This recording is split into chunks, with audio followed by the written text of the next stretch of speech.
I'm Jody Avirgan. Have you heard of Blue Apron? Well, now you have. Blue Apron's mission is to make incredible home cooking accessible to everyone. The country's #1 fresh ingredient and recipe service, fresh, high-quality ingredients make the difference, so it's important to know where your food comes from. Plus, it's affordable, easy, and full of surprises. Check out this week's menu and get your first 3 meals for free with free shipping. You will love how good it tastes and feels to create home-cooked meals with Blue Apron, so don't wait. Go to blueapron.com/30 for 30. This is the Dan Le Batard Show with the Stugotz podcast. Oh, we are roaring in here at the entrance on First Take that Stephen A. Smith just made. He's breathless because he came in like the Jabberwockies. He was dancing. The Jabberwockies were dancing. All of First Take is in Vegas. And then Stephen A. Smith came out behind the Jabberwockies wearing the Jabberwocky mask. But because he is physically Stephen A. Smith, it looked like Stephen A. Smith wearing a Jabberwocky mask. So it was very clear that even though you couldn't see his face, it was Stephen A. Smith. You can tell by the hairline. Yeah. And then Stephen A. Smith danced well enough. Oh, he's a good dancer. Yeah, very Stephen good A. dancer. just broke the internet. Yeah. He just broke the internet. No doubt. Okay, well, let's see this here. That's how he entered. Why didn't Max enter that way? It was just Stephen A. I was going to ask, is Max just sitting at the desk? There's no way he's making any fuming sort with of envy. Fuming with envy. Oh. Why don't I get asked? Because it would look ridiculous if it were Max. I hope Will Kane makes the same entrance. Let's see here. Hold on a second. Let's see how. Because Stephen A's already come in, right? He just killed it. He's got to be so proud of himself. But Max, Max is is already just at the sitting there. chair. Yeah, he's just sitting at the chair. I don't think Max wants anything to do with that, to be honest with you. It was delightful. It really was. I'm always making the jokes. I mean, the Jabberwockies. Go ahead, Guillermo, put it on the poll. Will the Jabberwockies make any party better? The answer to that is yes, right? I mean, they were dancing, and they were dancing well, as they always do. And then Stephen A. Smith came behind them. Put it on the poll, Guillermo. Are you surprised that Stephen A. Smith is a good dancer? Not at all. No. I'd be surprised if he wasn't. Yeah, It'd be heartbreaking if he weren't. Correct. What do you think, Max? Think Max is a good dancer? Yes. Yeah. So do I. Yeah. I do. I think Max is a great dancer. Well, who are the poorest dancers at ESPN? We're just going to go ahead and do body types, aren't we? Yeah. That's what's going to end up happening. And then next thing you know, Windhorse is going to be out on the dance floor by himself. I can't play any of these games because I think Windhorse is a better dancer than Teddy Bruschi. Yeah, I can see Windhorse shaking it. Put that on the poll, please. But Guillermo, put it on the poll. Who is a better dancer? Because you're right. Teddy Bruschi's robotic. Stiff, yeah. Stiff, total stiff. Terrible. Starch. Yeah. Starch dancer. Yeah. The key to dancing is not caring. That's right. Yeah, that's it. I can see Bob Lee. Hold on a second. What? I think he's a good dancer. Yeah. Hold on a second. Slow down. Okay. Guillermo, put it on the poll. Who's a better dancer? Windhorst or Teddy Bruschi? And you get that out of your mouth. What do you mean? When Bob Lee is dancing, he is being a journalist. He's only dancing because he is investigating dancing. Or he's trying to get close to someone who's talking about He's trying to get close to fairness. Right. But I think everyone agreed. When I said Bob Lee, I think the shipping container agreed. I could just see Bob Lee crushing a dance floor. Come on. Knock it off. I'm telling you. Just knock it off. Bob Lee can't dance. Cut a rug, man. Get out of here. Come on, man. You'd be stunned. If I showed you video right now of Bob Lee and he was dancing the way Stephen A. just was with the Jabberwockies, you wouldn't say that is not surprising to you. Well, I'm not saying he would dance as well as Stephen A. danced. I could just see him. How do you have him dancing? I just unafraid, just kind of having fun. The tie, he excellent ballroom dancer. Yeah, he unbuttoned. No, I could see him like at like a wedding, just tearing it up. I see him doing the mashed potato. Yeah. Hold on a second. Hold on. No, wait a minute. Guillermo and Fats and Info are throwing their hands up in the air and they're waving them like they just don't care. And that is not how Bob Lee dances. No.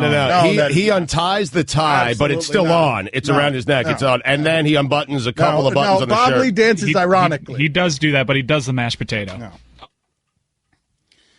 He was born a hand jive. Maybe the mashed potato, ironically. The fish on the eyes, or what is that? I think he could kill a Cupid shuffle. Yeah. Ironically, though, all just to make the kids laugh. The kids' table laugh near their nuggets and fries. You're not a good dancer, right? No. Yeah. I've seen Dan try. Yeah. What does he do? Shoulders moving. Shoulders moving. Yes. I'm an embarrassment to my brown heritage as a dancer. It's a great source of shame. And if a genie emerged from a bottle, what I would wish for very high on the list would be, please allow me to be a great dancer. Sensual in style. Lover and undercurrent. Right. I could see just like a classic dancer, just unafraid, just classic, standing tall, couples dancing, Bill Polian. What? I think he's good. You can't play this game. No, I'm telling you, worst. No, Bill Polian. Worst. Bill Polian would ban never know. dancing. Yeah, as he would ban ban dancing at his town. He'd become mayor of a town that banned dancing. I don't think so. I might be willing to give you a look, man. I don't look, think so. And I'm getting angry. All right. I might be willing to give you that Bob Lee dances ironically some 50 songs like John Travolta in Pulp Fiction, and I might be willing to give you that after much training, Bob Lee, ballroom dancer, maybe some elegance. That is where I draw the line. This is non-negotiable. I will not discuss it any further. Polian. I think Polian, man. I think the guy you're thinking of who would ban dancing is Andy North. I think Polian could be a very, very good dancer. Polian could do a mean waltz. Yeah, Thank you. Andy North would be the better ballroom dancer. No. Now that you mention it, I'm kind of picturing some lederhosen on Bill Polian. Yeah. He could kill a polka. Thank you. I'm telling you, man. What? Yeah. Once you put him in the lederhosen, yes. you can absolutely see him polka. Yeah. I've got him being too rigid of mindset and rigid physically of body. Google Bill Polian lederhosen. Oh, it's there. And I'm sure someone's thought of this, right? Yeah. No. Yeah. Zero results? On Reddit. Zero results. The internet. How are you spelling lederhosen? Not well. We've got a couple of sueys to get to today. Two sueys. Dan Le Batard. What are you up to these days, Dominique? You're broadcasting for the Hawks, right? Stugotz. No, I'm vice president of basketball, the Hawks part owner. This is the Dan Le Batard Show with the Stugotz on ESPN Radio. Our sueys, they are this week, and they are concluding today, and they are our Oscars. And so we've got Best Revelation right here for you over the course of the last year on our show. What has been the best revelation? Let's find out together.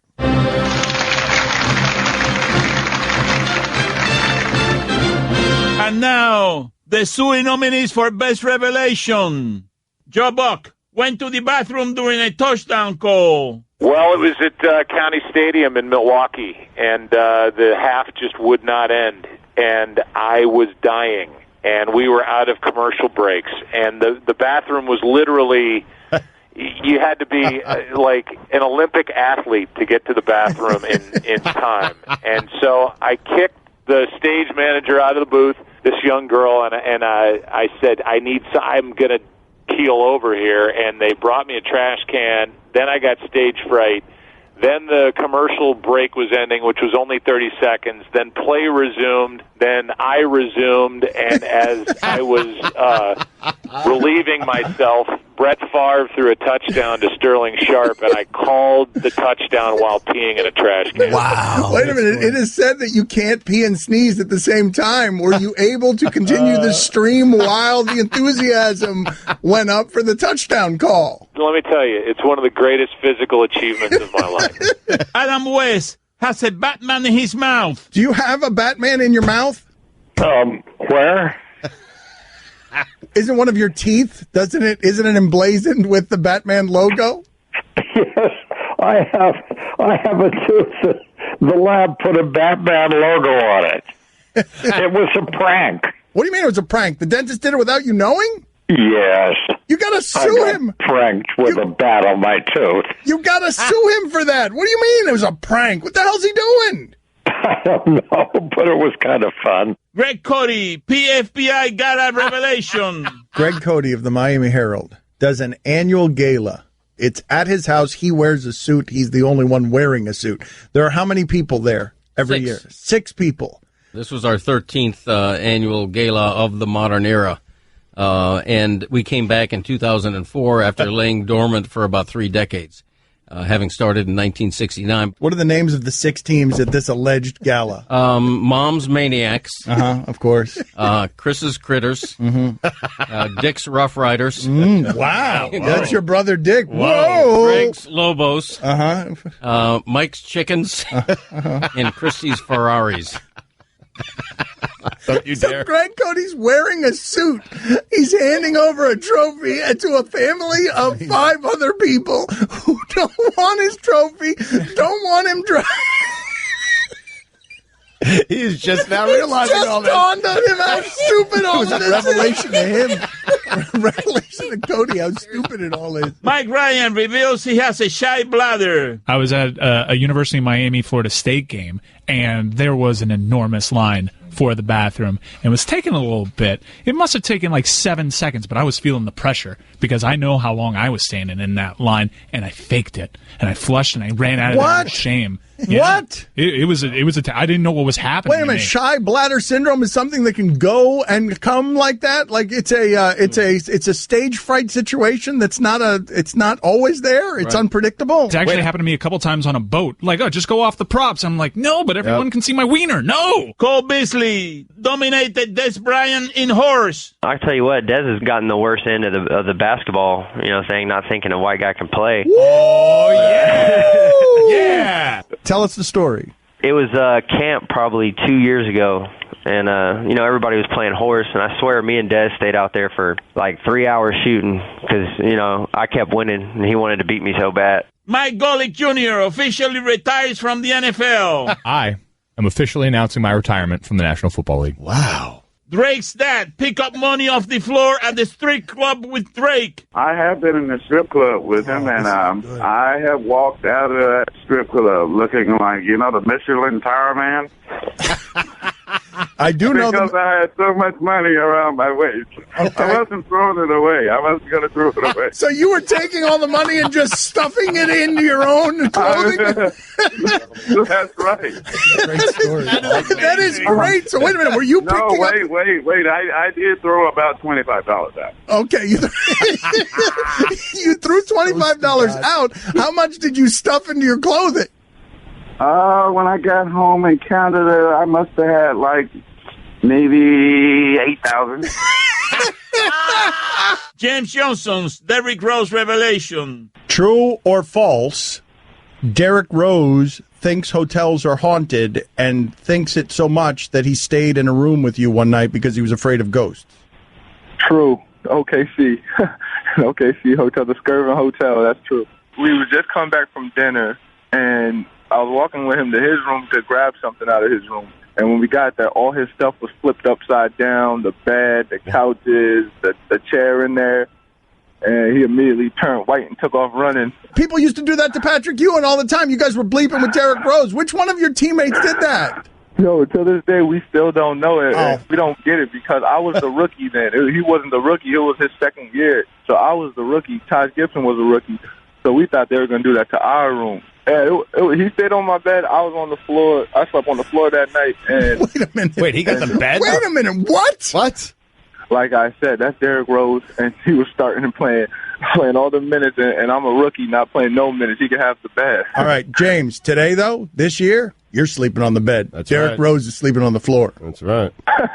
James. I appreciate that. Joe Thomas admits he cries when he watches The Bachelor. The most embarrassing one, thankfully, nobody's in my living room on Monday nights when I watch The Bachelor because I break down in tears nearly every night that we watch The Bachelor. Joe. I just can't get enough of the sappy romantic reality shows, and they just bring me to my knees. Tim Kirshen ended up in a bathtub after 5 beers. When I covered the Orioles, we went out to the lodge one night after a game, and I literally woke up in the bathtub the next day. I knew I was in the bathtub. I didn't fall in there. It was just the only place I could go, knowing I was going to throw up every 5 seconds. So that was in 1986. I haven't even been close to that since. I'm not sure I was ever close to that before. The lodge did me in. That night that you ended up in the bathtub, 2 beers? 5. Michael Strahan reveals in prank Sean O'Hara pulled on Eli Manning. I think the best thing that Eli gets in prank by Sean O'Hara, who's our center. when Sean cut the crotch out of his pants, and Eli went down there to get the ball. And he had Sean's little friend sitting on his hand. What? Whoa, keep going, Michael. Wait a minute. When was this? When was... And that's why they make hand sanitizer, people. Stugotz revealed he worked out next to actor Ken Jeong. Ken Jeong was at the gym with me. He was. Ken Jeong. He was doing the treadmill. I was doing the elliptical. What? And I only went on the elliptical to try to spark up a conversation with Ken Jeong. That's the saddest thing I've ever heard. It's true. Jemele Hill and her friends have nicknames for their ex-boyfriends. One of my really good friends, she actually is a senior writer at the Undefeated, Kelly Carter. We have nicknamed all of her bad man choices, and she's nicknamed all of mine. And so when we don't even call them by their first names, we'll be like, hey, yo, Glazed Donut said this. Did you hear what happened to him? And that really is somebody's nickname. Long story, can't tell it on your show, otherwise we all getting fired. Well, I can imagine. Yeah, I imagine before. You didn't even need to say that. I imagined before Glazed Donut. Oh, my God. Tim Kirshen, shoe revelation. For my entire life, I have worn my shoes virtually at all times other than in bed and in the shower and in a pool or the ocean. My shoes are always on. Never take them off. Wow. Stugotz reveals he met the Kardashians. I met Rob. No. I did. You met Rob Kardashian. Remember I went to California last year with my family? We were... You were hanging out with Rob Kardashian? I was waiting with my daughter outside his house, and he just happened to come out. Wait a minute. Wait. We were walking the dog. Whose dog? My wife's cousin's dog. Okay, I'm on it. So, did you see Rob or you met Rob? I said hello to Rob.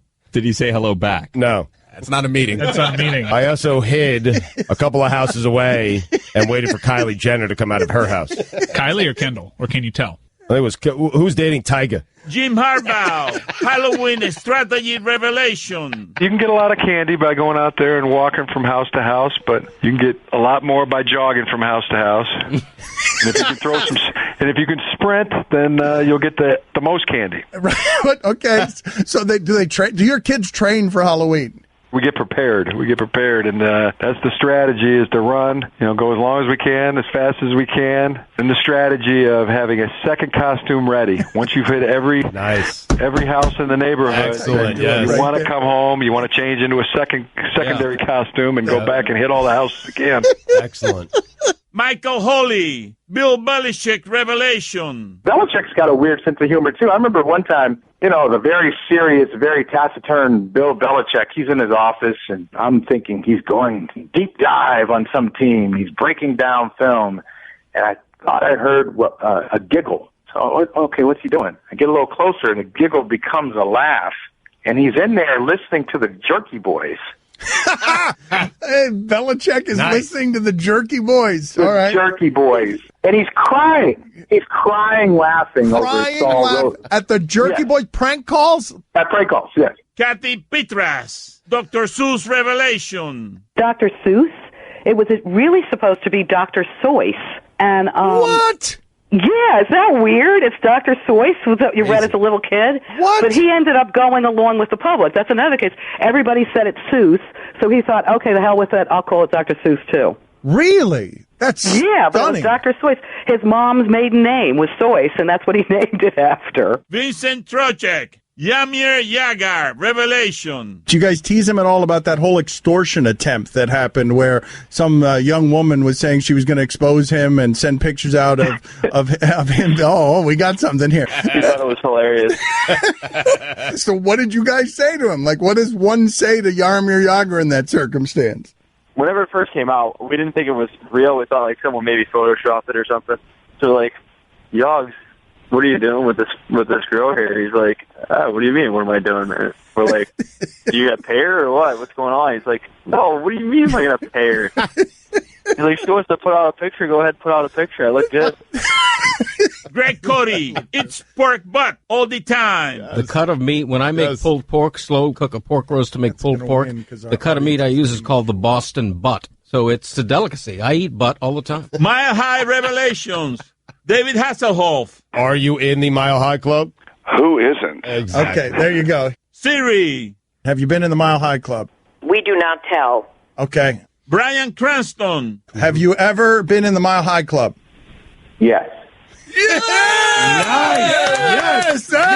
I got to tell you, it was one of the most difficult things you can do. Yeah. And it takes, because you're so uncomfortable, it takes tremendous concentration. PJ Carlissimo. PJ, what year was it when you joined the Mile High Club? Boy, long time ago. Wow! Yes, PJ! Long time ago. I'm approaching senility. I may not even be remembering correctly. Tony Dungy. Do you know what the Mile High Club is? I've never heard of it. Okay.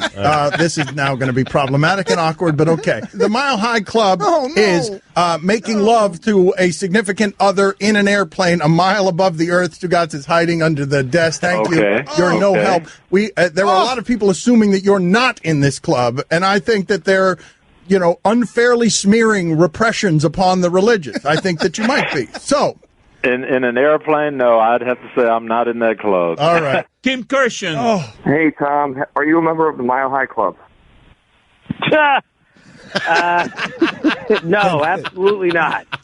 I have trouble on sea level, believe me. Wow. Oof. Don Le Batard. Marriage at some point, I think for a lot of people, they get down to, and this is really a sad part about marriage, where you're just having sex one day a week. And that one day a week is Sunday. And so I love Sundays, but I hate everything I have to do leading up till Sunday, which is essentially agree with everything my wife says and does everything she asks me to do. And I'm only doing that for the Sundays. Because if I don't do it, there ain't no Sundays. And I can't live without my Sundays. Stugotz. I wonder if Abby hates Sundays.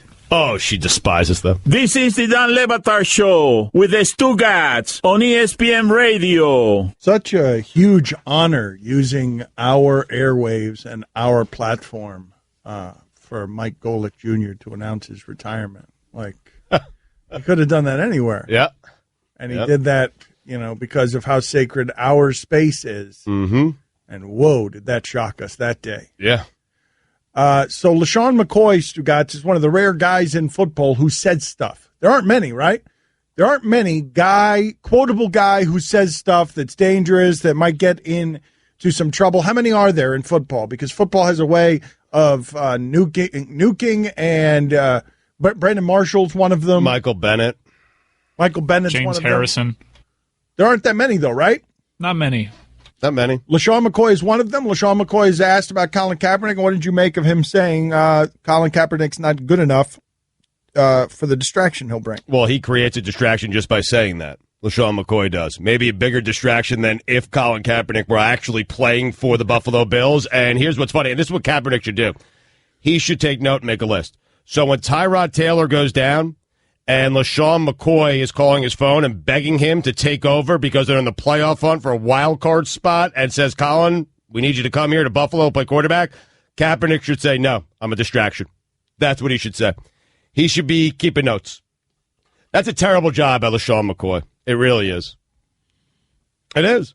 Because I promise you, Dan, if Tyrod Taylor goes down, first off, I'm not certain Colin Kaepernick's not better than Tyrod Taylor. But if Tyrod Taylor goes down, LaShawn McCoy is going to be one of the guys reaching out to Colin Kaepernick saying, hey, come play quarterback here. Didn't you say a team is going to win a Super Bowl with Tyrod Taylor? I was wrong. Oh, he hates when you efficiently do that. One memory of something he said that he forgot that he said that forces him into a boxed-in, inconsistent corner. Damn. Okay, Kevin, for the grand prize of $1 million, what color is the White House? I know this.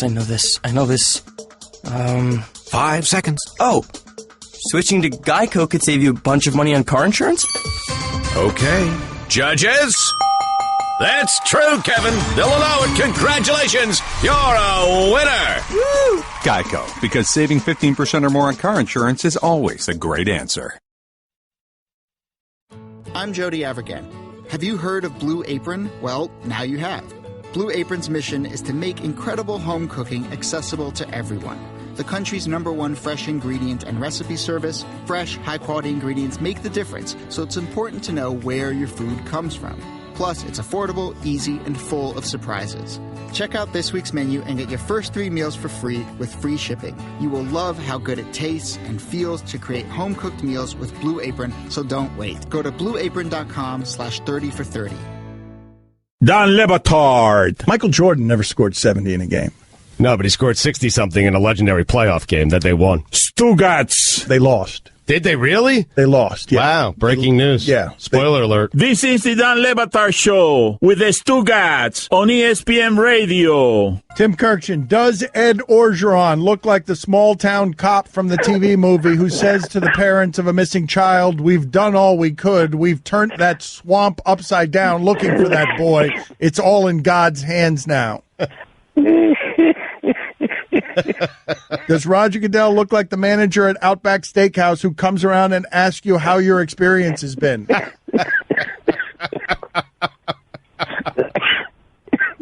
You okay? You okay?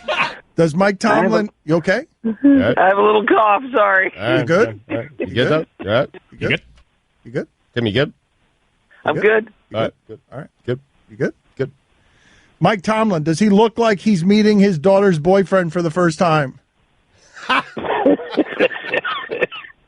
You okay, Tim? You good? You good? I went to the Little League World Series and I met one of the guys who sent in one of the lookalikes that actually ran on the show. So great. Speaking of the Little League World Series, real quick, Tim, how many kids were taller than you or as tall as you? Well, believe it or not, they actually did some research on this, and there were 114 kids at the Little League World Series that were my height or taller. 114. Amazing. I mean, does that cause you shame, or like, are you saying that with It disgust? is what it is, man. I mean, Look, I don't care. I'm happy with the way I look. This is it. Been this way my whole life, so I'm not about to complain. And I'm really short, but it was odd that they would actually check on that. But so over half the players. No, well, I burst out my height laughing or one taller. day. I'm watching. It's you and Adnan Verk, and both of the guys you had in the booth were bigger than you, than the two of you. Yeah, we brought some big kids in. I mean, we had a kid there that was 6'1", 172, and we had a kid in the booth that was 5'11", 160 pounds. Those are big 12-year-olds. Stugotz, do you realize that the ring girls were bigger than McGregor and Mayweather at the fight where they weighed in? The ring girls were substantively bigger than both of those guys. Yes. No, I did not realize. Yes, That's amazing. It was funny. Again, 786-456-4837 is the number if you want to talk to Tim Kirkchen. Jay, you're on with Kirkchen. Go ahead. Tim, would an automated strike zone help the pitchers more or the hitters more? I think it would help the hitters a little bit more. They're so overmatched when the pitchers are right. When a pitcher with this kind of stuff that we see every night locates, he cannot be hit when he does what he wants to do out there. The hitters need every bit of help they can get. So I think if they can somehow come up with a system that gets strikes called and balls called a little bit more accurately, I think that would help the hitters. Does Vin Scully look like the kindly beloved company owner who dies 10 minutes in so that his ruthless son, Skip Bayless, can take over? Yeah. Jeff, you're on with Tim Kirkchen. Go ahead, Jeff. Hey, Tom, what would be a good present to get my brother for his 5th wedding? Well, who's your brother? What is he like? Oh, I'm sorry. Getting married, apparently. Getting married. Get him some good advice.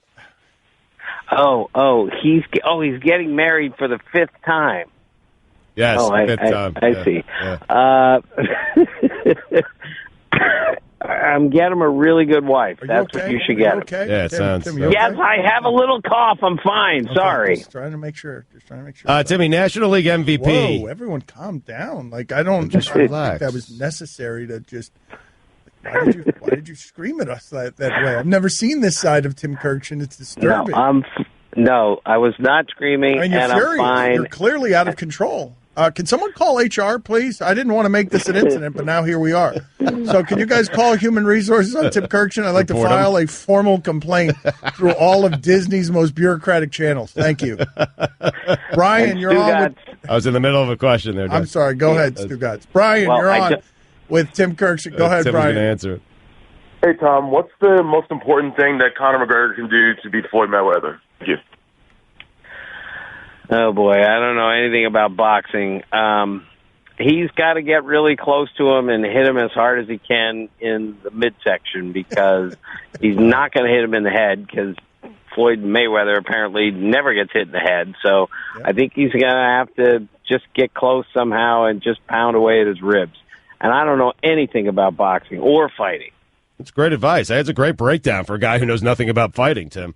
National League MVP, with the injuries to Bryce Harper and Bellinger, I know Mike, Paul Goldschmidt. you're on ESPN Radio with Tim Kirkshin. Go ahead, Mike.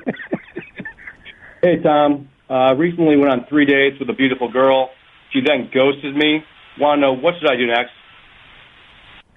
She what? Ghosted. Ghosted. She disappeared. Ghosted. She disappeared. Ghosted, She Tim. ghosted. She disappeared. She's gone. Vanished. Oh, she disappeared, and he wants to get I'm her like back? Pokey Reese that one time. Does that help? Well, why did she ghost you?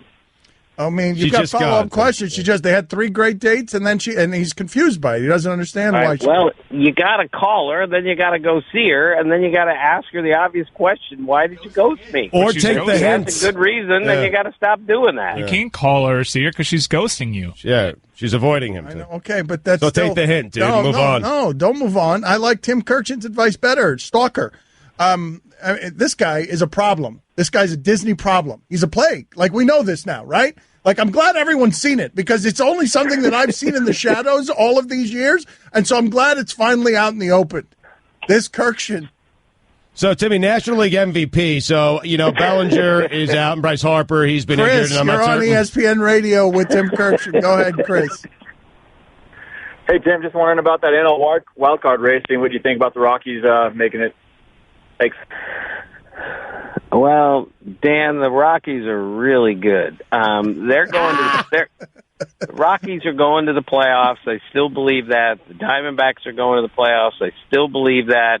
And the American League second wild card, all 6, 7, 8 teams that are in it, they all have a shot at it, and none of them is good enough to just run away and take it. So we're going to the final weekend for the AL wild card for sure. And I think we're hoping for 2 play-in games so we can play all sorts of winner-take-all games at the beginning of October. Guillermo, put it on the poll there. Me and Mike are disagreeing during the answer to that question. He thinks that Tim Kirkshin didn't know what he was doing there when he said, Dan, the Rockies are really good. No and idea. I think that he did know what he was doing there, that he was throwing our show a bone. Put it on the poll. Did Kirkshin do that on purpose? Yes or no? And so what is the answer, Kirkshin? Yes or no? Of course I did that on purpose. This is a stupid show, and I was just trying to play. That's my you guy. guys. That's my man. So, speaking of the man, NL MVP, like I know, maybe John, you're on ESPN Radio with Tim Kirkshin. Go ahead, John. Yeah, I was calling about who do you think's going to win the NL MVP? Ah! Chris, you're on. You're on ESPN Radio with Tim Kirkshin. Chris, go ahead. The Braves fans are tired of rebuilding. Are we ever going to be good again, Tim? Yeah, they're on the right track. It just takes a little bit longer when your best players are trying to learn how to play on the major league level. So it's not going to be 2018 that they turn the corner. It'll be 2019, but they know what they're doing there. They have young pitching stockpile. They have position players, but it's a really hard game to play, and it just takes a while to figure it out. All right, Tim, AL MVP. Now, Trout got hurt. There's a bunch Anders, you're on ESPN Radio, Anders, with Tim Kirkshin. Go ahead, Anders. Oh, hey, Tom. Yeah, so are you good? Because I don't think I am. I've been sick for over a month now, and I want to know what I should do next. Okay. I'm not sick. There's a difference between having a cough and sounding stupid on the radio and missing work or something else. It's I'm just not not sick. necessary to yell at everybody this way, Tim. It's not necessary for you to lose your cool in professional settings and continue to lash out at employees like you've been doing during a decade or more of tyranny at this network. Okay, I never get sick. I never miss work. But There's a please difference. stop shouting at me. You're making me Please. uncomfortable. Please, you're making everybody here uncomfortable. We're not this kind of comfortable with confrontation. Can you please stop it? You interrupt Stugotz like 50 times today. Please stop yelling at us, Tim. It's been abusive for too long, and it's just not a good look for you. Thank you. Does Joe West look like the customer at a restaurant who, when ordering a steak, smugly tells the waiter, and I want to hear it moo? Does Ben McAdoo look like the distraught, unpleased man with his arms crossed and foot tapping, asking the 17-year-old ticket attendant if he can please hurry up refilling the skee ball machine with tickets because he's just about to catch fire? Does Gar Foreman look like the business executive who, when the villain is about to kill the entire executive board, says, "You will never get away with this"?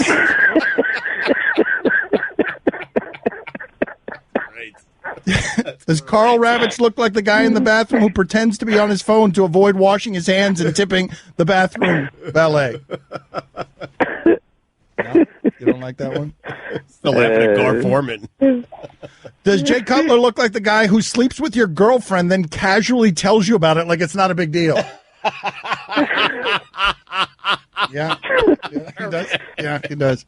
All right, thank you, Tim. Always good catching Aaron up with Judge, you. or maybe Jose Altuve. See you later, Tim. Or, See you later, Tim. Good talking to you. Yeah. Yeah. Get better, man.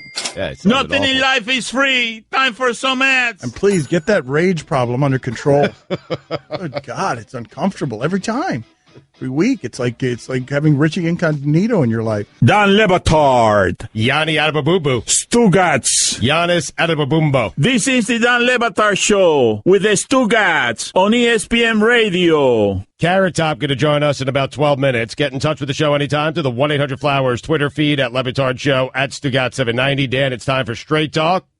Brought to you by Straight Talk Wireless. Best phones, best networks, no contracts. Carrot Top is coming on with us because yesterday the show ended. He started to tell us a story about Mike Tyson punching him 6 years ago, and we had follow-up questions, but we were out of show, so Tim Kirchin will be here in 10 minutes.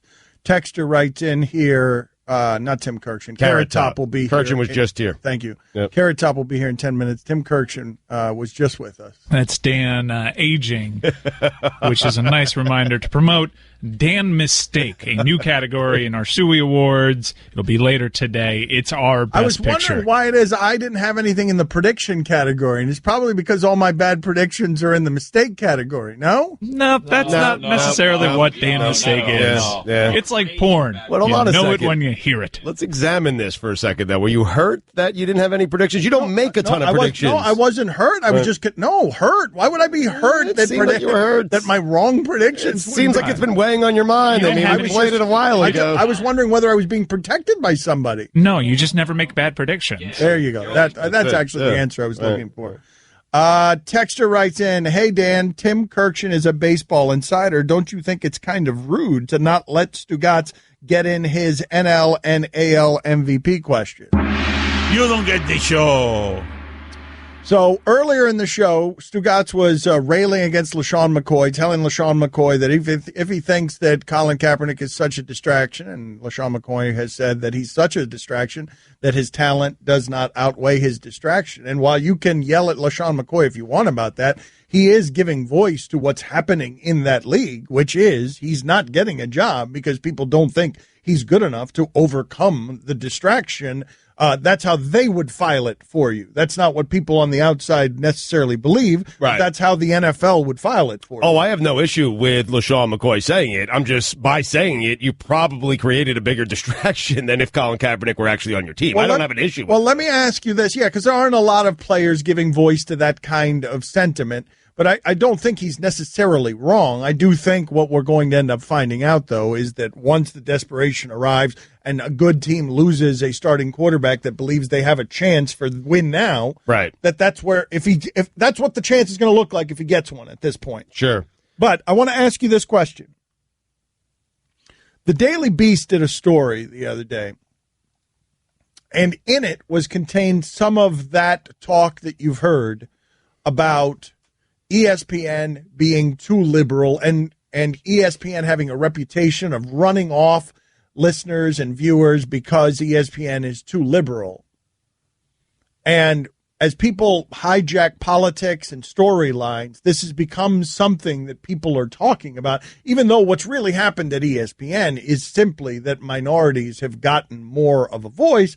And so in doing so, giving minorities more of a voice, there are more people on the network that maybe you don't like who are opinionated. Me, Bomani, Jamel Hill, Michael Smith, Stephen A. Smith, whoever it is that you think. Not me. Not you. You're very likable. You're beloved. But what I want to ask you, though, is when it comes to Kaepernick, I do believe that people think that ESPN has a pro-Kaepernick agenda. When people accuse... Oh, I have no doubt that people think that. Okay, but this is what I want to ask you, because this is the story in the Daily Beast, and it was interesting to see this put together, because I had not seen it. If ESPN is indeed liberal, like some of you believe, even though no one's ever told us how to talk or think about things here, what do you do with this? From the Daily Beast. While many prominent ESPN personalities have praised Kaepernick's now shuttered protest, the network has not treated him like he's the Rosa Parks of football or a modern-day Nelson Mandela, as Clay Travis has written. Steve Young called his actions thoughtful. NFL analyst Trent Dilfer even resoundingly criticized Kaepernick, describing the protest as selfish. Will Cain said, "Let's not act like he's this virtuous guy." Stephen A. Smith pilloried Kaepernick for declining to vote in the 2016 presidential election, calling him a flaming hypocrite and absolutely irrelevant. Smith also lambasted Kaepernick for wearing a T-shirt depicting Fidel Castro's meeting with Malcolm X, calling it dumb and saying it rendered much of Kaepernick's activism invalid, as did Dan Le Batard, whose parents fled Cuba. Le Batard called Kaepernick a dope before adding that it was possible to be supportive of Kaepernick's anthem protest and still criticize the shirt.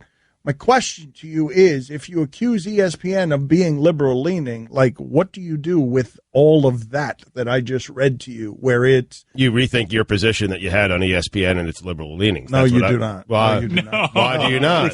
Because this isn't about rethinking positions. This isn't... Nobody's rethinking their positions on Colin Kaepernick. What's happened here when it comes to this particular subject of Kaepernick and also liberal leanings is that they get hijacked and people just entrench themselves and then nobody moves. Nobody moves. But what I'm saying is I hadn't seen it put that way.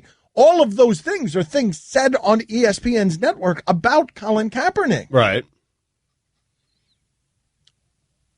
Well, you got a guy, Clay Travis, who's, he's got... What are you laughing about back there, Roy? Right. That was your reaction to that question? He didn't give me a lot? He didn't like my initial response. Next. Don Le Batard. The percentage of the time that Charlie Weiss is showering with Charlie Whitehurst. Charlie Weiss can only shower by himself. Stugotz. I created a terrible visual for the audience of Charlie Weiss showering. And you said Charlie Weiss can only shower by himself. It's one of the best jokes Stugotz has ever delivered.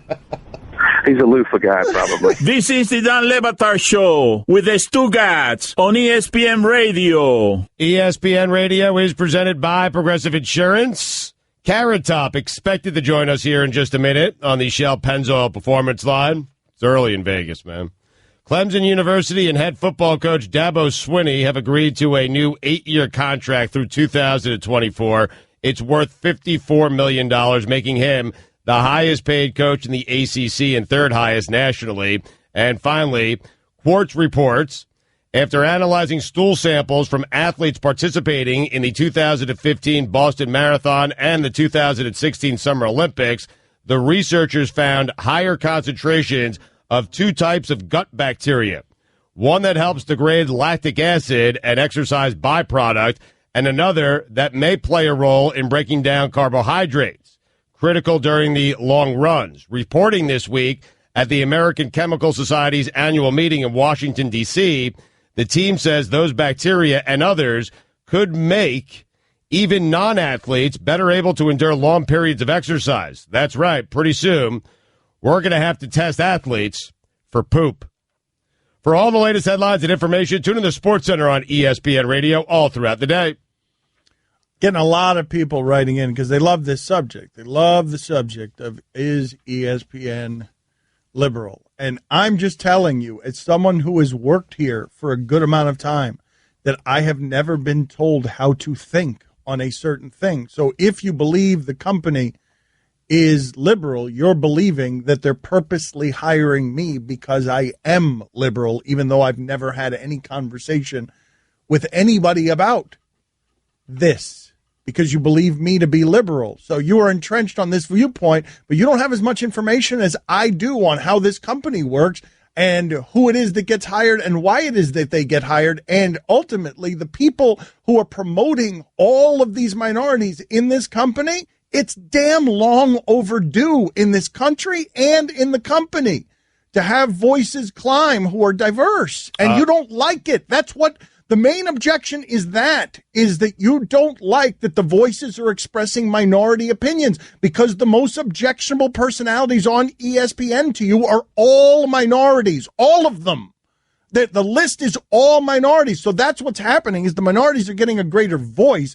It's not that liberal leanings are getting more rewards here at the company. But you say you're armed with more information, and I think once you're entrenched on something like this and you believe it, it doesn't matter what you say. Well, it doesn't matter what anyone's that's where gonna we say. are. What Right. you're going to get is very few facts on this subject. You're going to get very few facts. You're going to get a belief, and it's very hard for me to argue against the belief if you're not going to move it when facts make an appearance. Like if facts are making an appearance and you're just like, nah, I don't care. This is what I believe. Okay, good talk. This is what you believe about the company. That's fine. And that Pablo Bomani show is going to be a monster. Like, it's going to be the best thing that we've seen in sports. Like, the smartest thing that we've seen in sports. Whether it's successful or not, however it is that you do the measurements, I don't know. But that thing is going to be good because they're the futuristic gas bags. Like, they're the next model. They are the future. Those two guys. It looks like that and it sounds like that. And that's the future of this company. So. Them and me, of course, right? That's what I meant. Yeah. What are we, the present? Are we, where are we? We're on a decline. Yeah, back nine? Yeah, back nine. Yeah. Where do you think we're somewhere else? I think I'm on the rise. I don't know where, me just personally, I feel like I'm on the rise. You are on the rise, but the rest of us are holding you down. Like, we're anchors. Oh, no. You're definitely not holding me down. You have brought me here. No, but now you need to fly free. Now you need to soar. I brought you here, but if you love something, you got to let it go. Yeah. You got to throw Stugotz into the air. If you're just joining us early in the show. Well, what happens if you throw me in the air and I don't flourish without you? Soar, baby bird. Well, am I allowed to come home is what I'm asking. Oh. Yeah. It's a fair question, right? I mean, it is fair, but it also. Because I let you come home. Fly without fear, though. You gotta fly. You gotta. Well, you know me. I mean, I'm incapable of flying by myself without any fear. You decided that already? Yeah, I mean, come on. I'd be terrified. If you're just joining us, Stugotz, because he is a virus infecting every artery of this liberal machine, propaganda machine that is ESPN, Stugotz was infecting poor Mike and Mike's show, or Mike and Booger's show. It was Greenberg and Booger McFarland. And Mike and McFarland. Thank you. Much better. M&M's. You got a future in this. Thank you. Mm-hmm. Mike and McFarland. Stugotz was infecting their show while they talked to DeMaurice Smith, and that subject matter can be tricky to make both entertaining and digestible.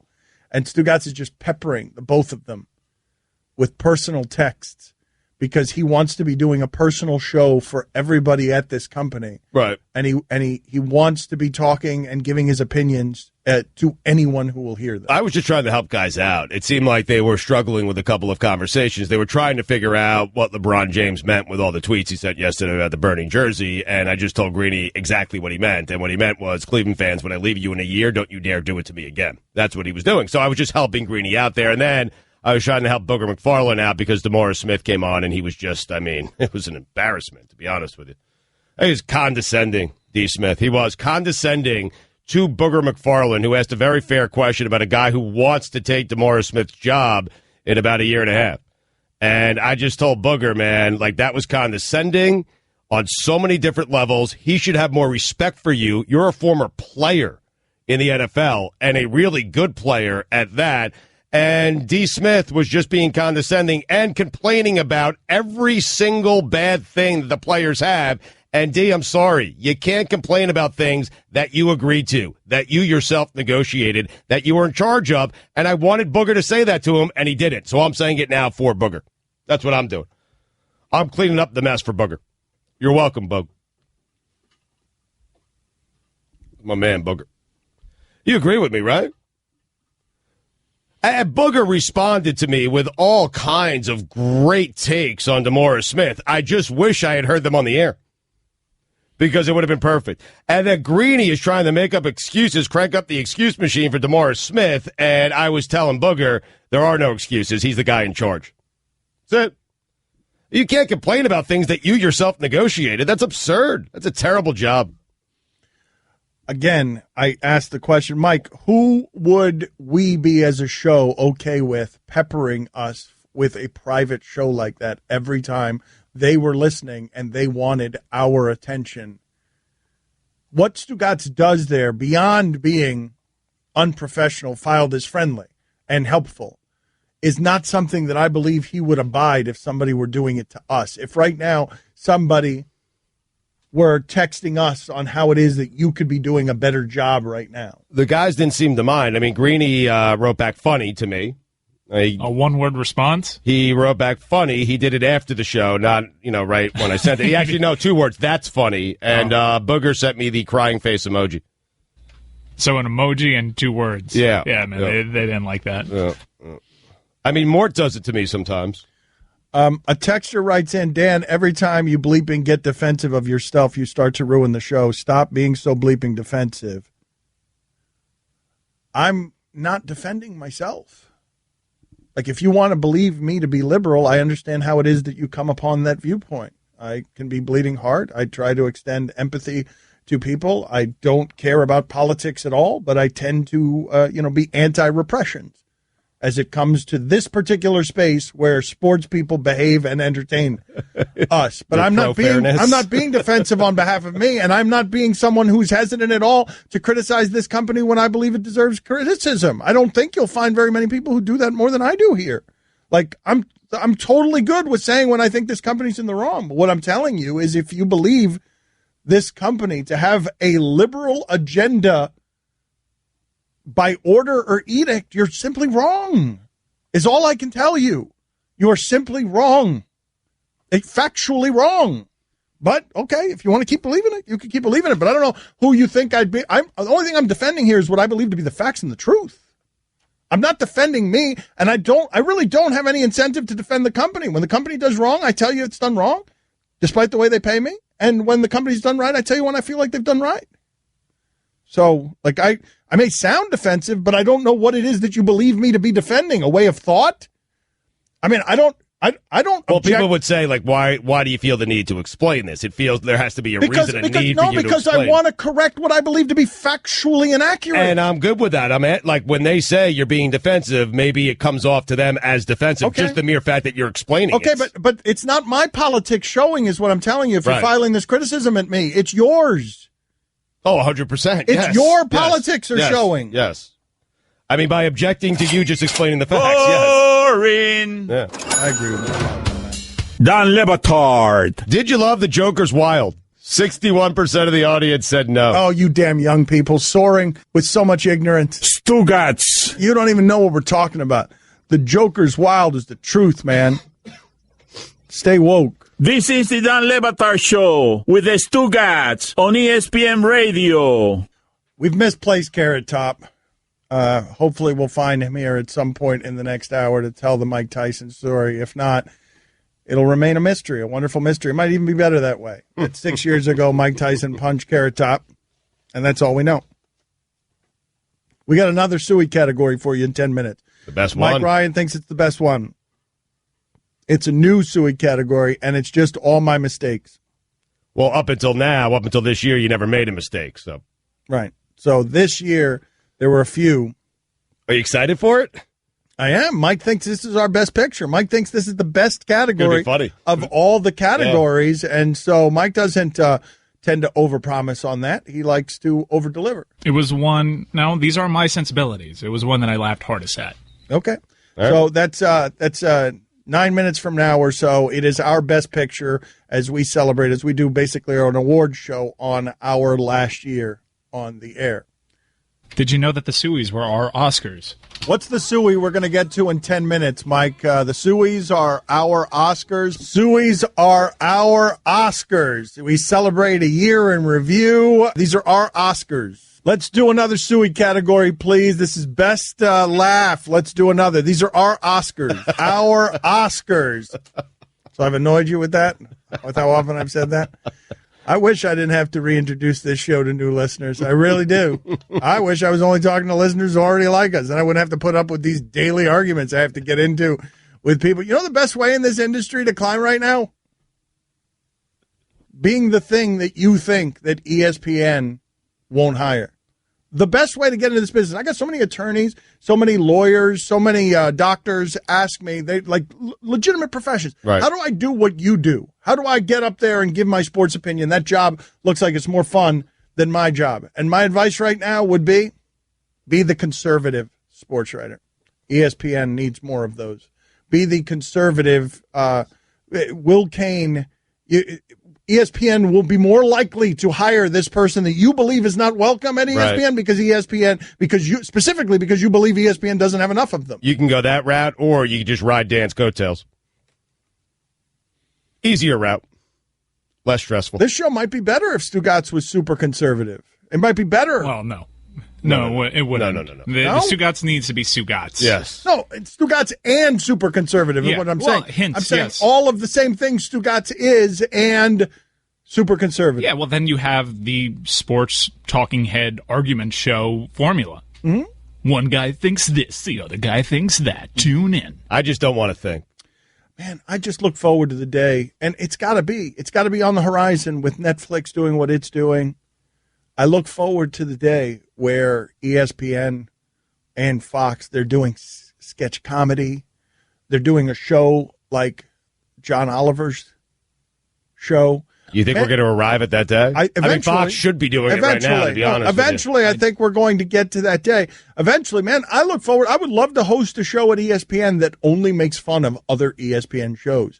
I don't know that you could get away, like a Daily Soup type of show. I wish we could be a part of that show that makes fun of everything. No, we do some of that. No, but I'm saying a show dedicated. I'm talking about a television show that just makes fun, that does a daily show, just makes fun of clips that are on ESPN every day, of all the other shows, dumb stuff said on other shows. Look at the Stugotz wheels turning. No. Someone else to do all the work. No. Because for our Sunday morning show, I had pitched an idea. I wanted a montage of the most ridiculous things that were said on any of the ESPN platforms throughout the course of a week. I thought it was a fun and funny idea. It wasn't happening. Mm-hmm. Yeah. Well, I think you get into problems with your partners, your corporate partners, if you do that. Yes, if you're making fun of the studio shows that are the flagships for these networks. Well, I think it was more. I think it was a concern of maybe some of the talent being upset by it. I do think that there is a space here for more chances. ESPN did announce that OTT, and I don't know if they've decided they want to do original content with that, but an over-the-top streaming service allows for more creativity in that regard. All right, so what Mike Ryan believes to be our best, there are Oscars. Next. Okay, Kevin, for the grand prize of $1 million, what color is the White House? I know this. 5 seconds. Oh, switching to Geico could save you a bunch of money on car insurance? Okay. Judges? That's true, Kevin. They'll allow it. Congratulations. You're a winner. Woo! Geico, because saving 15% or more on car insurance is always a great answer. I'm Jody Avirgan. Have you heard of Blue Apron? Well, now you have. Blue Apron's mission is to make incredible home cooking accessible to everyone.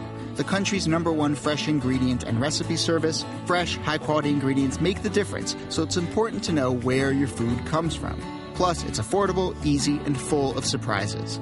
Check out this week's menu and get your first 3 meals for free with free shipping. You will love how good it tastes and feels to create home-cooked meals with Blue Apron, so don't wait. Go to blueapron.com/30 for 30. Don Le Batard. White people mad? Try to get me fired.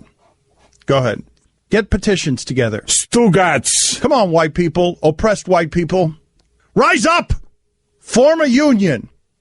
Gather around. You can be united on something. It's mad at me. This is the Don Le Batard Show with the Stugotz on ESPN Radio. ESPN Radio is presented by Progressive Insurance.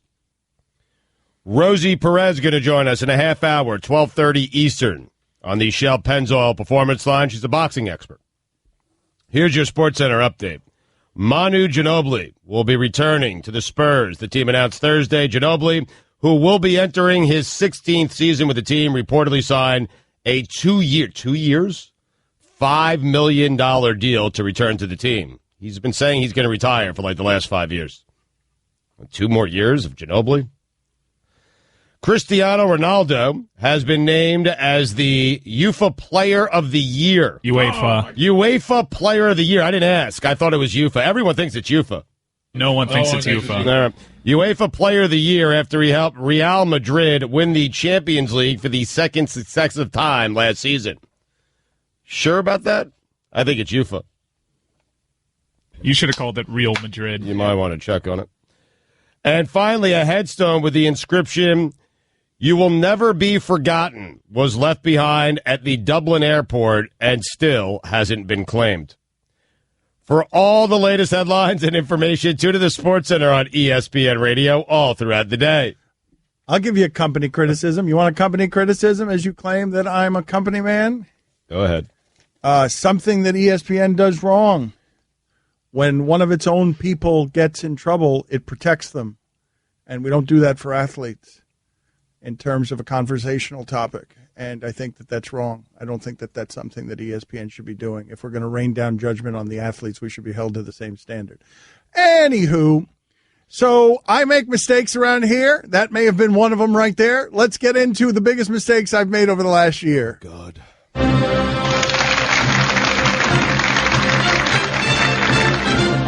And now, the suing nominees for worst mistake made by Dan. Dan calls Tim Comerford, Steve Comerford. We did this before with Steve Comerford, right? Tim Comerford of Rage Against the Machine. That's a fine, I believe, right? Dan calls Charlie Whitehurst, Charlie Weiss. The percentage of the time that Charlie Weiss is showering with Charlie Whitehurst. Charlie Whitehurst. Charlie Weiss. I don't know. Wow, he's that doing it by himself. Charlie Weiss can only shower by himself.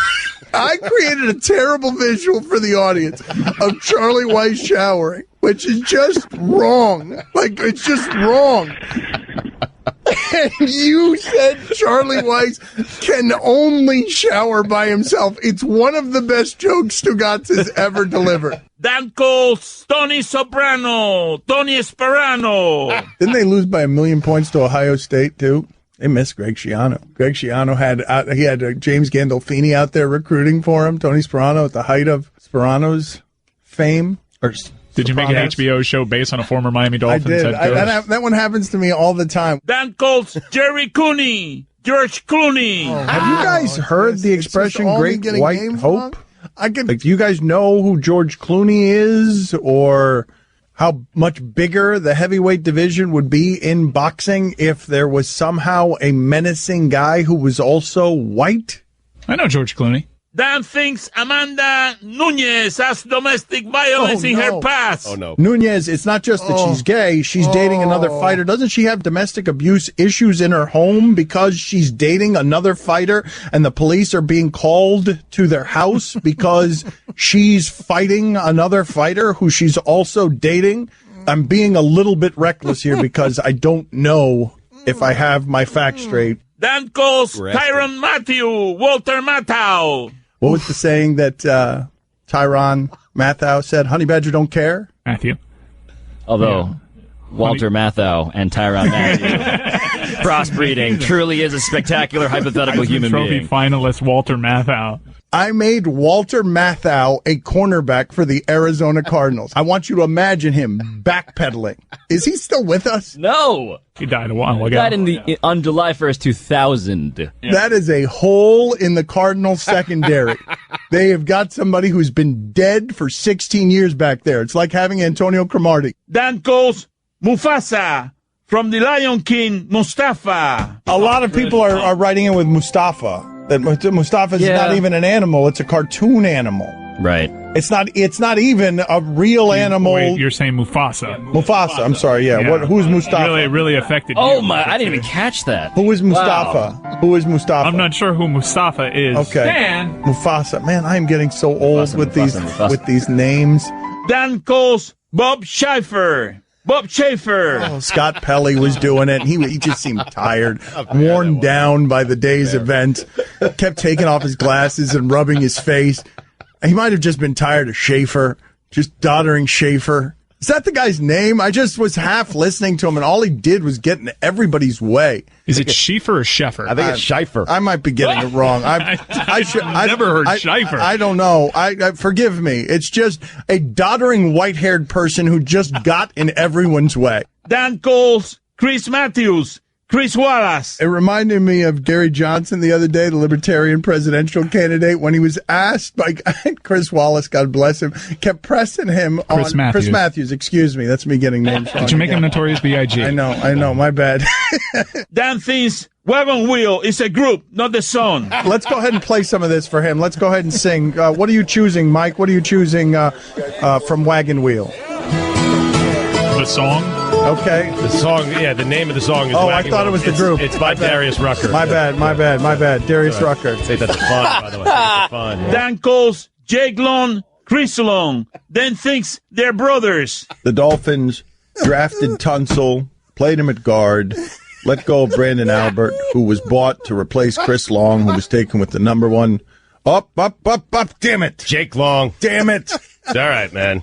Cost me $1. It's been a while. That's pretty egregious. I don't know. Should have just It's his brother. Well, how is that egregious? That's super egregious because they are not related. Wow. That's a $5 fine right there. Okay. Right out of the gates.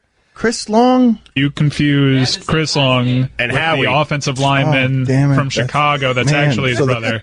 So the correction made it worse. I should have just shut up. Dan confuses Deion Waiters and Deion Sanders. None of them play that near the rim. And I understand that he's big, but an ankle never gets sprained in a way that Deion Sanders, the Miami Heat's season was ruined by an ankle sprain. Dan asked Deion Sanders about the sex addiction he doesn't have. I think we've talked to you before briefly. I don't know how. At one point, you had gone public saying you had a sex addiction, right? No. Okay. No, that wasn't me. That was another guy.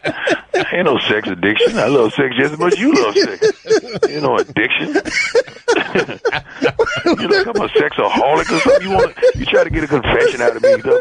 I feel like I've talked to you about that before. No, that wasn't me. That was the other Sanders. That wasn't me. That wasn't me. I don't know. I'm going to have to look this up. Again, no, who told you that? Deion Warwick told you that? Deion Sanders ain't tell you that. Deion is with us. Sex addiction. I don't think other Sanders let's that was dispel that rumor right now. That's a vicious rumor, and it's a lie. I like sex just as much as the next man or woman. Dan calls Blink 182, Blink 192. The Bahamas is actually the perfect place for Ja Rule to run a scam festival. Because I could see you thinking, oh, beautiful islands. Blink 192. Migos. That's a fine. Oh, Blink 182. Ah, bleep it. Do I get fined for that? Yes, you do. Yes, you get fined. I thought they were names of people, not just bands. Names in general. I mean, come on. Blink 192. I know. I made it 192. That's funny. You put this in place, man. You know what? I still owe $1 from last week. Wait a minute. No, from last week. Hold on. That should be more than $1, Dan. Better year, Ditto. Better year. Thank you, everybody. I'd like to thank everybody. Great year.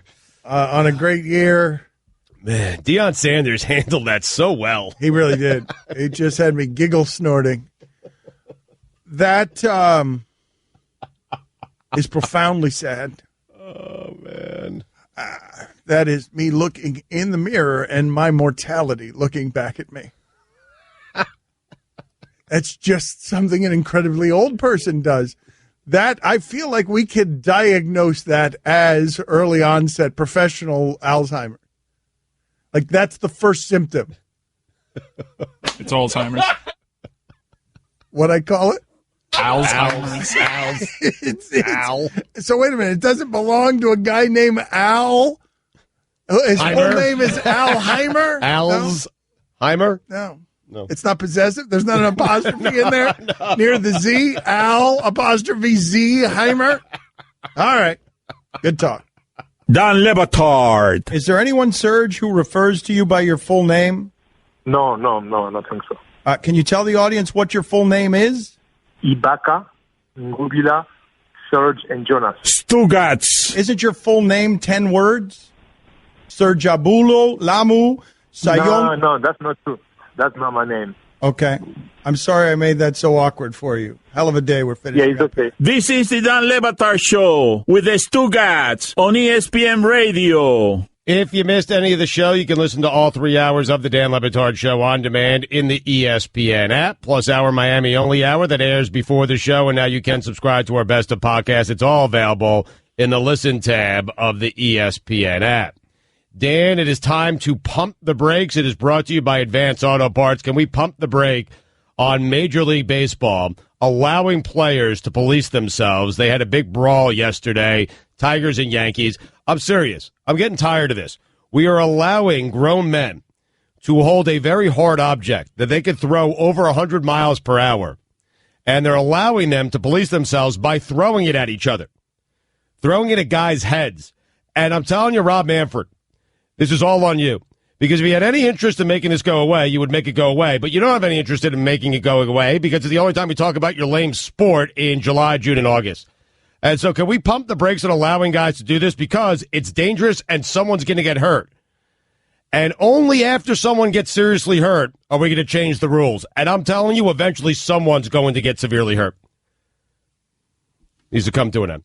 It's brought to you by Advance Auto Parts. No one knows cars like the professionals at Advance Auto Parts. So the next time you need help finding the right tools or parts to your car, stop by. We'll be ready to help. Advance Auto Parts. Let's get you back on the road. Mike, help me navigate this, please. Rosie Perez is going to join us in 10 minutes. I don't know if you remember Rosie Perez. She was Woody Harrelson's love interest in White Man Can't Jump. Yep. She was in Spike Lee movies. And so we're going to talk to Rosie Perez as our boxing analyst as we head into the fight this weekend. More recently, she was in Pineapple Express, had a big role in that film. She is a huge boxing expert. This isn't a gag like the mystery guest rapid fire roundtable that we did. I know it might seem random, but she loves boxing, and she's got a great voice. Yeah, I look forward to talking to her, but that's not what I need help with. What I need help with, she's going to join us in 10 minutes. Stugotz was just asking me, can I buy the fight right up until the last minute? That's dangerous because you don't know if something's going to go wrong and then you'll miss the fight because you didn't order it, but you can order it right until the last minute. He doesn't want to fall asleep before ordering it, and he's afraid it's going to go off at midnight. Well, that's my fear. My fear is I order it today, and then, Saturday night rolls around, and I got the Sunday morning show to do on ESPN Radio, that I'm going to be exhausted and not stay up for it. So I'm going to pay for it and then not stay up for the fight. That's my fear. Most providers allow you to even order something while it's in progress. Now, some you may have to call, but some outlets like DirecTV, you can just do it through the television as it's going. But Dan's point is a good one, Mike, where maybe there's so many people watching or there are technical difficulties and, I'm trying to buy it and I can't. Right, that's the only danger in waiting until the last second, that something goes wrong at the last minute, you just miss the fight. Otherwise, do it earlier. But the thing that I need help, some help navigating on here is, and let me preface this by saying that I have very few disputes in my history with anybody that I've ever worked with. But one of the first ones I ever had, and the loudest and the worst one, was with the former president of ESPN back when I was just sort of a part-time employee doing a Sunday morning show. I've told you this story before. He called in the middle of a show. They had just suspended, I think it was Bob Ryan for something. And it was actually, it was a Joanna Kidd comment about slapping her. It was back before we got to the place that we are now with domestic abuse. And so I wanted to talk about it. And this president of the company calls in and tells me I won't be talking about it and just scares all the producers, all the board ops, everybody, because it's the president of the company. And we got into a screaming match because I called him after the show and I requested that he not do that during a show. Right. Because it threw everybody off and ruined everything. And his first thing out of his mouth after that was, if you don't like it, you could work somewhere else. And so then I just went off on him, and we got into an argument where I'm like, really, that's how you deal with problems? That's how you manage people? That's how you do business? If you don't like it, work somewhere else. So anyway, this has been a beef of mine since this started. The idea that ESPN should be covered the way it covers others. ESPN should be covered like a sports team. ESPN allowed other places to make an appearance like Deadspin, like what Fox is trying now as a last desperate attempt, where they're sending all their jackals out onto, all these television outlets to lament the demise of ESPN because it's they're throwing a last Hail Mary here. Using a journalistic arm with a clear agenda. Right. Well, that's and what I'm saying is, though, ESPN allows the opening by not talking about very many of its own issues. And so I say that all as preface to, if I get in trouble, I understand and appreciate that the company would want to protect me. But if I get in trouble, I deserve whatever it is that's coming next, because that's how we treat athletes. And I believe we should be held to the same standard, that if it's good enough for us. You're saying you would want ESPN to talk about it? I'm saying, no, I wouldn't want it. I'm saying that would be fair. Okay. I'm not saying, of course I wouldn't want it. Right. I would want ESPN to protect me if I got into some trouble. But that's not fair. ESPN rains down judgment on the athlete who is a celebrity when he gets in trouble or misbehaves, and I just believe we should cover ourselves the way we cover others. I think what you're saying is fair. It's also ESPN's job, though. It's many people at this network's jobs to rain down judgment, to form opinions, to make opinions. I know, but people. We shouldn't be exempt. What I'm saying is you and me shouldn't be immune just because we work for the company. Right. It's an inconsistency to me that does. I don't blame people for not abiding it. I'd like to be immune. Yeah, I don't. But if very few wouldn't. Yeah, I'd like it too, but it's not fair. And so, I'm not wishing ill on anybody. But I disagree with the company's policy on this, even though it's an exceedingly human policy. I just don't think that we should be the only ones entitled to this power of throwing this around. And it makes us feel journalistically like we're allowing for a huge conflict of interest by not covering ESPN the way that ESPN covers others. Well, you know what they say about fair.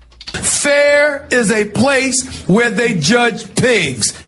That is what they say about fair. Very good. Dan Le Batard. The origins of this term come from the military, Dan. The literal sense of the term, that is a day spent in field maneuvers, is now little used. Stugotz. The first reference we have for that meaning is from 1747 in Scheme, a Quick Men of War, these periodical interviews. Just let me just stop you. This is the Dan Le Batard Show with the Stugotz on ESPN Radio. ESPN Radio is presented by Progressive Insurance. Rosie Perez going to join us in just a second on the Shell Pennzoil Performance Line. Going to break down the fight for us this weekend. Here's your SportsCenter update. Manu Ginobili will be returning to the Spurs. The team announced Thursday. Ginobili, who will be entering his 16th season with the team, reportedly signed a 2-year, $5 million deal to return to San Antonio. Cristiano Ronaldo has been named as the UEFA Player of the Year after he helped Real Madrid win the Champions League for a second successive time last season.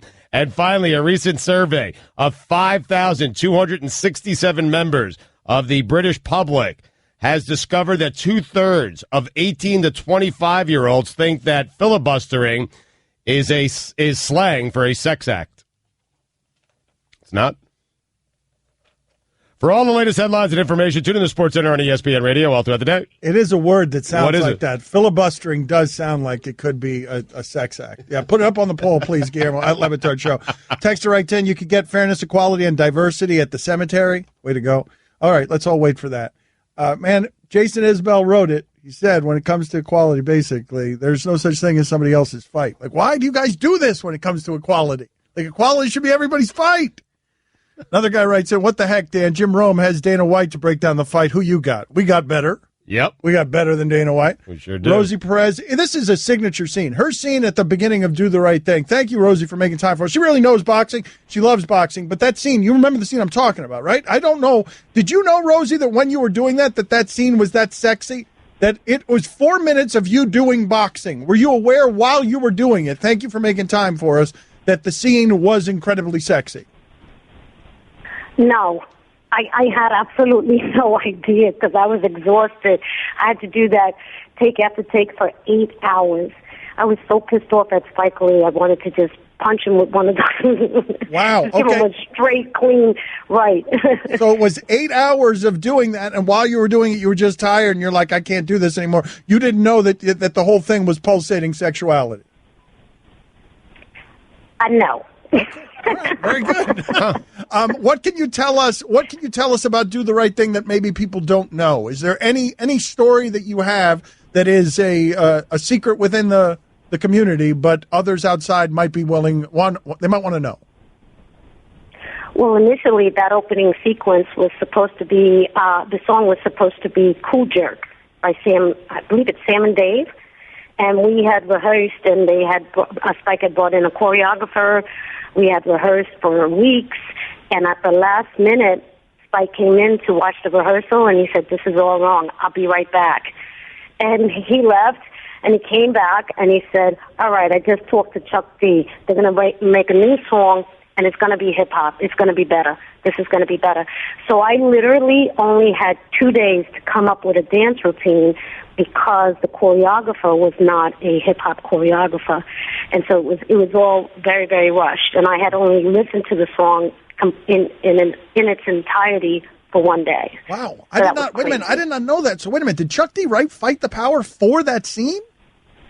Yes, he did. Wow. I did not know that. I had no idea that was so for that scene. That's fascinating. Rosie Perez with us here on ESPN Radio. Since we're at it, and we will talk boxing with you, but instead of Do the Right Thing, White Men Can't Jump. I'm sure people are always asking you about that. Is there anything memorable? What do you remember most from the making of that movie?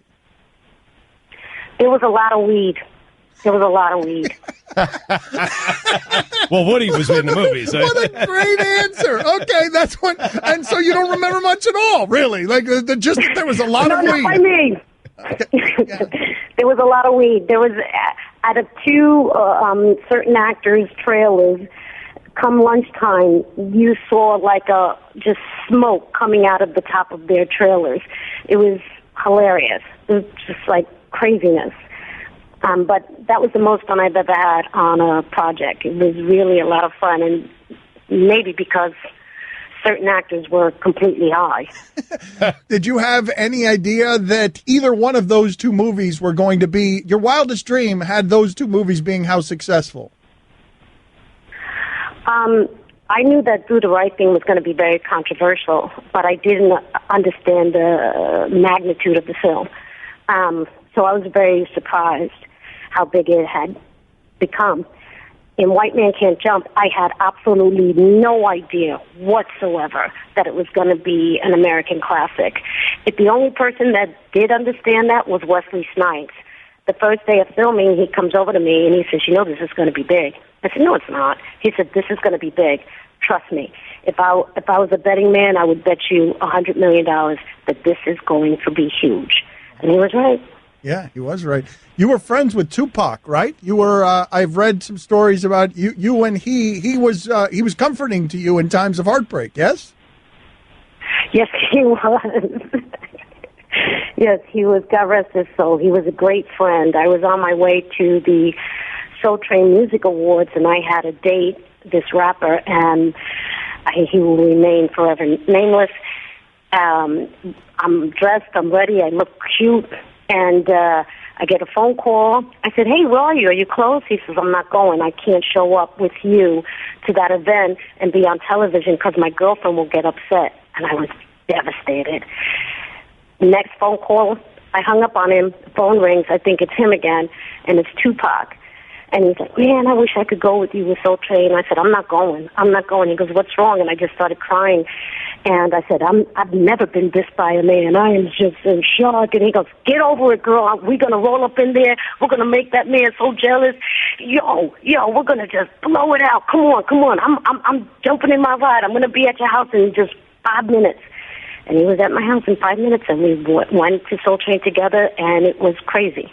It was crazy. He was great. And he ended up talking to that particular rapper and told him off, too, in addition to that. Rosie, it's a very cool story, very nice thing of Tupac to do, but didn't he sleep with Madonna that night or hook up with her that night? That same night? That night? I don't know if they slept together that night, but I hooked them up that night, yes. Oh, you hooked them up? Oh, you hooked them up? Yes. When Madonna saw me with it, first of all, almost every single girl in the music industry wanted to fight me because I was with Tupac. They had misunderstood. We were just friends. We were just play acting as if we were a couple. And when I saw the response, I was like, oh my God. I was like, this is crazy. He goes, you could take them. You could take them all. Oh my gosh. And so when Madonna came up to me, I'm thinking, oh, not you too. And she said, are you two an item? I said, no, we're still just friends. This is just for show to make somebody jealous. And she goes, oh, okay, well, hook me up. And I said, okay. All right. And I hooked them up, and that was it. So great. Rosie, let me clue you in. They slept together. Okay, very good. No, Tupac was he was respecting the situation. Rosie, is there any particular reason that, and I love you and love your work, and I say this to butter you up, is there any particular reason that the rapper has to remain nameless? I think after all of these years, the statute of limitations is up, and it's fine if you want to keep it nameless, but I would really be delighted if you decided to tell us. Well, I hate to burst your bubble, but I'm not going to tell you. Oh.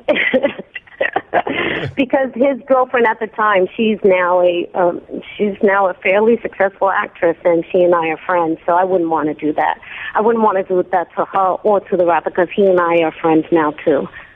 Dan, I got to give you credit there. You asked that, and I thought you had her. You asked it in such a nice, cute, adorable way. This is what we're going to do at the end. You guys are going to, based on the information she just gave us, we're going to shout one name at her at the end of this, and maybe her giggle will give it away. Otherwise, we're going to just respect her wishes and keep it dignified around here. But we're going to shout one name at her at the very end of this interview. Now, the fight this weekend. Rosie Perez thinks this is a fiasco, or Rosie Perez thinks that this is something worth watching? I think both. I did. I think that it's a spectacle, it's a fiasco, it's crazy, but I also think that everyone who says they're not going to watch, they are lying, they are fronting. Everyone's going to watch. This is going to be broadcast to 200 countries. 200 countries are going to be watching this fight, and I think that it's okay. I think it's going to be fun. I think it's going to be really, really big, and it's good for both sports. So, yeah, but it is a spectacle. Let's not kid ourselves. Where do you rank Floyd in terms of boxers that you most enjoy watching? Excuse me, I'm sorry. What did you say? Floyd Mayweather. Where do you rank him in terms of boxers that you most enjoy watching? Oh, he's one of my favorite fighters.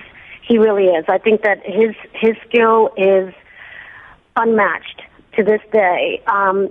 Since he came onto the scene till now, nobody has matched his skill set. And he's really exciting to watch. Maybe not the Manny Pacquiao fight. That was a bore. That was a snore. Oh, my God, I almost fell asleep. But still, his skills were on display even in that fight. And I just think he's amazing. He's amazing. I mean, his fight against Canelo, everyone was so sure. I was at that fight in Las Vegas. Everyone was so sure that Canelo had it in the bag, and Mayweather took him to school. He humiliated him. It actually made Canelo a better fighter. And people say, oh, Mayweather doesn't have competition. Canelo was competition. Miguel Cotto was major competition. That was a brutal fight. And so he's very, very good. What is it that you like most about boxing? What is it? What's the appeal of it for you? The skill. Unfortunately, when I was a kid, I had to fight a lot, and I didn't like fighting, but I know what it means to get punched in the face. And when I see somebody move away from a punch or even roll with a punch. I think that it's just fascinating. And so the sweet science, that's what it is for me. But I also like the entire drama of boxing. I like the lead up to the fights. I like the presser. I like the weigh-in. I like the night of, and I like the post-fight as well. The entire culture of boxing is very exciting to me. Do you like UFC as much as you like boxing, or not as much? Not as much, but I do appreciate UFC fighting. I really do. I like it on a very, very high elite level. Sometimes, the prospects, you're like, oh, it gets a little too messy, a little too bloody for me.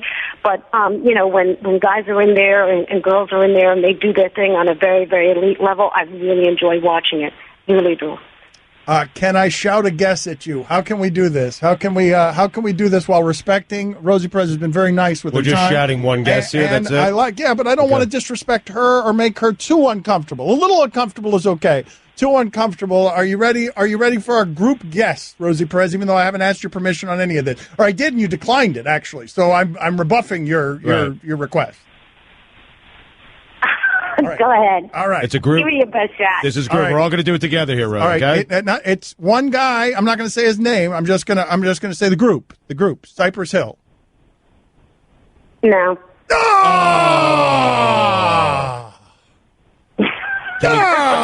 Can we guess again on Monday? No, we can't.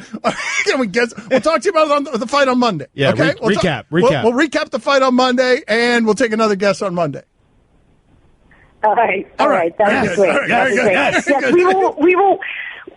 I would be more than pleased to recap with you on Monday about Mayweather's win. Oh, I did! All right, she predicted it. All right, very good, Rosie. Thank you for being on with us. We appreciate it. Thanks so much, guys. It was a lot of fun. Take care. Thanks, Rosie. Yeah, I really like her. Don Le Batard. It's Friday. I'm getting into the weekend. I want to get my drink on. Stugotz. We've got to open up the club. Open it. Open it! Open it! Now! What is the computer buffering?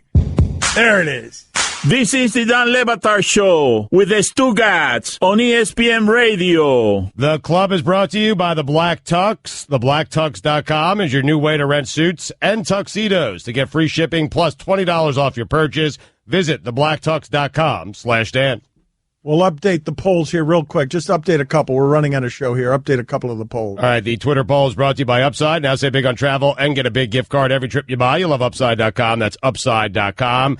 Did you think Phil Collins was singing Physical Attraction instead of Invisible Touch Ya? 53% of the audience said no. Who's a better dancer, Brian Windhorst or Teddy Bruschi? This is the big question of the day. 51% of the audience said Brian Windhorst. That's also correct. Yeah. That is a good answer. Yes. All right, go ahead and open up the club. Yes, open up the club. Open it. Open it. Open it. Open it. Stugotz was doing a private show for me, and he got it right when he said, you know what needs to happen here next on the Kaepernick thing? Jacksonville does indeed reach out, and Kaepernick's like, oh, hell no. No. Well, the owner came out today and said, yeah, I'd be willing to sign Colin Kaepernick because he has Chad Henne. I just love that, though. Kaepernick, no. No, stay racist. No. Just everybody stay racist. Anywhere but it's okay. That. My cause isn't that special. I don't want to play for them. First sound allowed in the club. Let's do it. Look, tell me what it is. How's that sound? That's right. All right. That's a furious Stugotz eating breakfast and yelling at Mike Ryan. Look, tell me what it is. How's that sound? Yeah, there it is. Bitter Stugotz. Who else is in the club? He doesn't know how many fingers JPP has. Always welcome here. It should be in the club every week. The owner of the Giants doesn't know how many fingers JPP has. Who else is in the club? I don't know who it is, but it isn't me. That is that stiff Jim McElwain saying he wasn't nude on a shark. Who else is in the club? Absolutely. I'm always looking for Jack Doyle. Who's that? Absolutely. I'm always looking for Jack Doyle. Don't recognize the voice. Who is that? Somebody with a pituitary problem, clearly. Who is it? Who else in the club? Paul Goldschmidt. That's right. I call Paul Goldschmidt Go Feces. Who else in the club? Step by step, softly, softly. If I ask you for a kiss, come give it to me. I know you're thinking about it. I've been trying for some time.